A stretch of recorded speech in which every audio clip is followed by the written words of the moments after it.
आज हम गणित कक्षा 7 अभ्यास कार पुस्तिका में इकाई 1 परिमेय संख्याओं के आगे के प्रश्नों को हल करते हैं। प्रश्न संख्या 1 से लेकर 12 तक के प्रश्न हम वीडियो के पिछले भाग में हल कर चुके हैं। आज हम प्रश्न संख्या 13 से हल करते हैं। प्रश्न संख्या 13 है, निम्नलिखित परिमेय संख्याओं के बीच ये, आप लोग चिन्ह ये ध्यान रखिएगा, जैसे ये है तो यहां पर इस तरफ जो संख्या आएगी वो संख्या बड़ी होगी और यहां पर इस तरफ की संख्या क्या छोटी होगी। जैसे ये 9 बड़ा है, किससे बड़ा है? 7 से, समझ रहे ना। फिर ये इस तरफ ये जो रहेगा वो संख्या छोटी रहेगी, या इस तरह समझते यहां पर 1 पॉइंट है, यहां पर 2 पॉइंट है, तथा बराबर के चिन्ह लगाइए। अब 3/4 और 4/5 में कौन बड़ी? एक संख्या 3/4 है और दूसरी 4/5। तो आप क्रॉस गुणा करके देखिए, 5 तिया 15 आया, 4 चौक 16 आया, 5 तिया 15 आया है ना, और 4 चौक 16 आया। तो ये वाला ज्यादा माना है ना, 5 तिया 15, 4 चौक 16, तो 4/5 बड़ा है, तो बड़ा कम इस तरफ मुंह आएगा ना, यानी ये बड़ा हो गया, ये छोटी हो गई। समझ गए आप लोग? इस तरह -5/8, तो ऋणात्मक संख्या जो होती है वो हमेशा धनात्मक संख्या से छोटी होती है, यानी 3/5 बड़ा है। ये फिर लग गया इस तरह। यहां पे 2 है, 2 सही 3/11, यहां 1 सही 4/5 है, तो आगे 2 लगाओ, यानी ये संख्या बड़ी होगी। ठीक है, तो ये बड़ी होगी इस तरह। माइनस से माइनस कट जाएगा, तो ये 5/8 है, और 0/8 यानी 0, तो 5/8 कुछ ना कुछ मान होगा, तो वो 0 से बड़ा होगा। ये धनात्मक संख्या है, तो ये संख्या बड़ी है, तो चिन्ह फिर इस तरह लग जाएगा। आगे देखते हैं, ये 6/7 है, 0/6 यानी 0, ये कितना है? 0, 0/8 यानी 0, तो 6/7 क्या बड़ा होगा? तो फिर ये हो जाएगी 0/7 यानी 0, और 5/-7 ये ऋणात्मक संख्या आ गई, और जो ऋणात्मक संख्या होती है वो हमेशा शून्य से छोटी होती है, यानी छोटी हो गई ना, तो चिन्ह ये इस तरह लगेगा। इस तरफ जो संख्या है वो छोटी संख्या आएगी। 0/-5 यानी ये 0 है, ये ऋणात्मक संख्या, ये धनात्मक संख्या है। तो जो शून्य होता है, 0 होता है, वो हमेशा ऋणात्मक संख्या से बड़ा होता है, तो चिन्ह हमारा ये लग जाएगा। ऋणात्मक संख्या जो होती है वो धनात्मक संख्या से हमेशा छोटी होती है, तो चिन्ह ये लगेगा। इस तरफ यानी ये संख्या छोटी है और ये संख्या क्या है? बड़ी है। आगे देखिए 1/2 है, 0/1 यानी 0, तो 1/2 हमेशा 0 से बड़ा होगा, तो ये चिन्ह लग जाएगा। अब ये 0 है और ये ऋणात्मक संख्या है, तो 0 क्या होता है? हमेशा ऋणात्मक संख्या से बड़ा होता है, तो ये हो गया।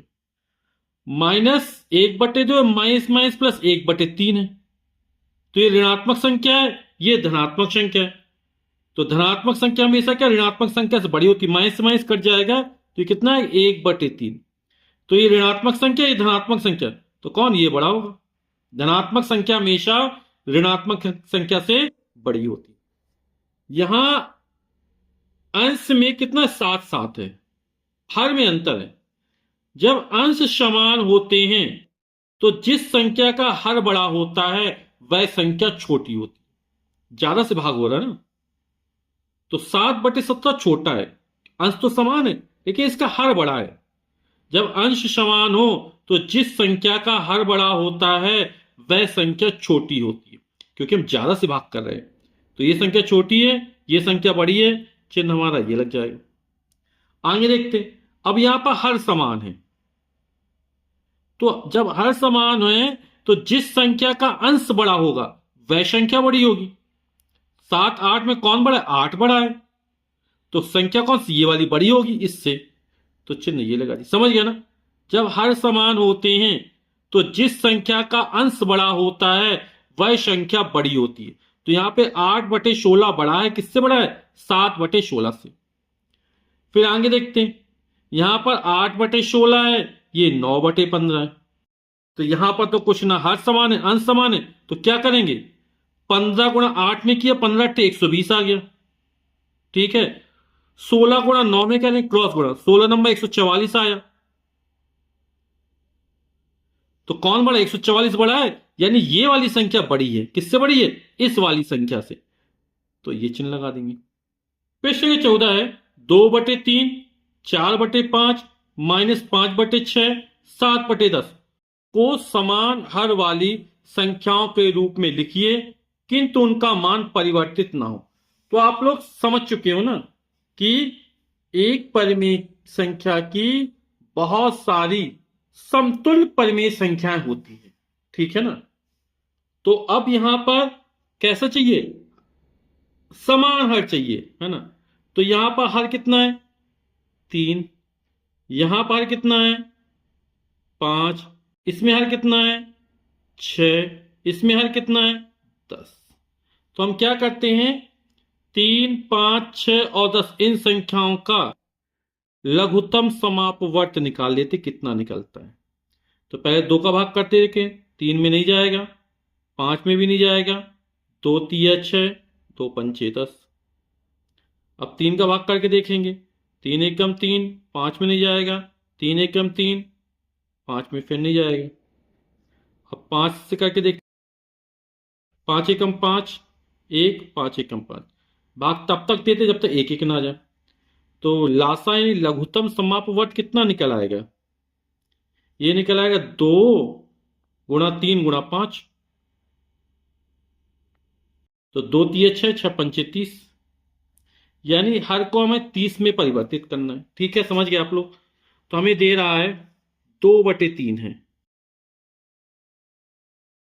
अब 2/3, अब हम 3 में कितने का गुणा करें कि 30 हो जाए। तो 3 धाम 30, 10 का गुणा करना पड़ेगा। तो 10 का हम अंश में गुणा कर देते हैं, 10 का हर में गुणा कर देते हैं। तो 10 दूनी 20 हो जाएगा और 10 तिया 30 हो जाएगा। तो 20/30 हो गया। अगली 4/5, तो 4/5 हम 5 में कितने का गुणा करके 30 हो जाए। तो 5 छक्का 30, भाग 6 बार जाएगा, तो 6 का गुणा करना पड़ेगा। तो 6 का अंश में भी कर दिया, 6 का हर में भी कर दिया। जिस संख्या से अंश में गुणा करेंगे उसी संख्या से हर में गुणा करेंगे ताकि मान परिवर्तित ना हो। 6 से 6 कट गया, 1 बचा। और किसी भी संख्या में 1 का गुणा कर दो, कोई फर्क नहीं पड़ता है। तो 4 छंग 24, 5 छक्का 30। अगली संख्या -5/6।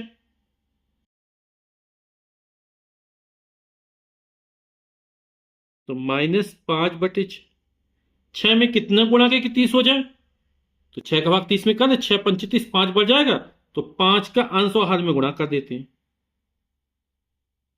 कितना हो जाएगा 5 25 और 6 पंचे 30। ठीक। अब जैसे 7/10 है, तो 7/10 किसी भी संख्या में 1 का गुणा करो कोई फर्क नहीं पड़ता। ठीक है, हमने आपको एक बार समझा रहे हैं। तो 7/10 है, हम 10 में कितने का गुणा करें कि 30 हो जाए। तो 10 तिया 30, तो अंश और हर में 3 का गुणा कर देते हैं। 3 से 3 का जो 1 आ गए, ये 1 इसलिए लिखा था, है ना। 3/3 का मान कितना 1 होता है। किसी भी संख्या 1 का गुणा कोई फर्क नहीं पड़ता, बोल रहे ना, किंतु उसका मान परिवर्तित ना हो। कितना हो जाएगा 7 तिया 21, 10 तिया 30। आपको ये वाले स्टेप लिखने की कोई जरूरत नहीं है, केवल समझाने के लिए था। तो 21/30 हो गया, है ना। प्रश्न के 15 संख्याओं -5/7, -3/4, -2, 5, -6/5 को आरोही क्रम में लिखिए। आरोही क्रम मतलब चढ़ता हुआ क्रम, यानी सबसे पहले सबसे छोटी संख्या लिखेंगे यहां पर, और फिर आगे उस संख्याओं के मान बढ़ते चले जाएंगे। यानी बढ़ते हुए क्रम में लिखना है। नीचे सबसे छोटी संख्या, फिर उससे बड़ी, फिर उससे बड़ी, फिर उससे बड़ी। यानी ऊपर यहां सबसे बड़ी संख्या आएगी, यहां पर सबसे छोटी संख्या आएगी। तो -5/7, -3/4, -2, 5। तो यहां पे ये सब ऋणात्मक संख्या है, केवल ये धनात्मक संख्या 5। तो धनात्मक संख्या सबसे बड़ी होती है, तो सबसे पहले यहीं पे 5 लिख देते हैं। ठीक। अब -5/7 को देखेंगे, -3/4 है, -6/5। ठीक है, तो यहां पे हर बड़ा है, यहां भी हर बड़ा है, तो इनके मान 1 से कम आएंगे। यहां पे अंश बड़ा है, तो इसका मान क्या 1 से ज्यादा निकलेगा। कितना निकलेगा, ये हल करेंगे इसको तो आएगा 5 एकम 5, 1 बचे, 0.0 बढ़ाएंगे, 5 दूनी 10, माइनस का 1 ये कितना -2 है। तो ऋणात्मक संख्याओं में, है ना, जैसे आप लोग जानते हैं, जैसे 5 है तो 5 बड़ा होता है किससे, -5 से, है ना। तो सबसे छोटी संख्या क्या हो जाएगी, -2 हो जाएगी। ठीक है, तो इससे बड़ी कौन सी हो जाएगी, -1.2। आप लोग संख्या लेके पढ़ चुके हैं ना, जैसे ये है 0, तो इस तरफ आते -1, इस तरफ आते -2, फिर -3, फिर -4। तो -1 बड़ा होता -2 से, -2 बड़ा होता -3 से, -3 बड़ा होता -4 से। जब इस तरफ जाते हैं, है ना, लेफ्ट हैंड साइड की ओर, तो मान क्रमशः कम होता चला जाता है। तो -3 बड़ा है किससे, बड़ा -4 से, और -3 छोटा है -2 से। इसी तरह -2 छोटा है किससे, -1.2 से। ठीक है ना। अब ये भी हो गया, अब ये बचा, तो 5 चौक 20 हो जाए, और 7 तिया 21। तो कौन बड़ा है, -20 की -21, तो यहां पर -20 बड़ा है ना। तो ये छोटा है, तो ये -3/4 आएगा पहले। ठीक, फिर आएगा -5/7। आप लोग यहां पर हर का लासा लेकर भी कर सकते हैं। अभी समतुल परिमेय संख्या निकाली थी ना, तो यहां पे हर का लासा ले लेंगे, कितना आएगा, 5 चौक 20, 7 140 आएगा। फिर आप हर बराबर करके तुलना कर सकते हैं ना, या फिर ये अप्रोक्सीमेट अंदाज लगा के भी आप इसको भर सकते हैं।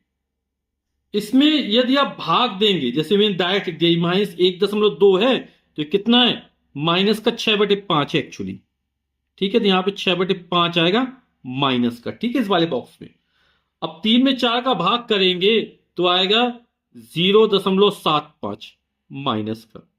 जब 5 में 7 का भाग करेंगे तो आएगा 0.714, ये भी माइनस का आएगा।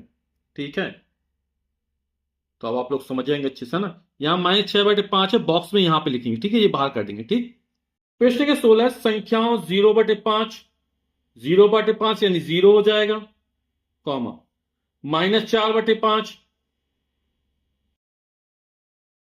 फिर 3/7, फिर 5, और फिर 8/7 को घटते हुए क्रम यानी अवरोही क्रम में लिखना है। यानी सबसे पहले सबसे बड़ी संख्या आएगी, तो इसमें सबसे बड़ी संख्या कौन सी, ये तो ऋणात्मक छोटी हो जाएगी, 0 से छोटी हो जाएगी। तो ऋणात्मक संख्या सबसे छोटी होगी, तो सबसे छोटी संख्या सबसे नीचे आएगी। इसको लिख देते सबसे पहले -4/5। अब ये सब धनात्मक संख्या हमेशा 0 से बड़ी होंगी, यानी यहां पर 0 आएगा। ठीक है, अब इन तीन संख्याओं को देखेंगे, तो 3/7, 5, 8/7, 3 में 7 का भाग जाएगा, 8 में 7 का भाग 1 दशमलव कुछ आएगा। तो इनमें सबसे बड़ी संख्या कौन सी, 5 है, तो सबसे पहले आएगा 5। ठीक, अब ये दो संख्या बची, आधार हर समान है दोनों में, है ना। 3/7 और 8/7 में हर समान है ना, तो जिस संख्या का अंश बड़ा होगा वह संख्या बड़ी होगी।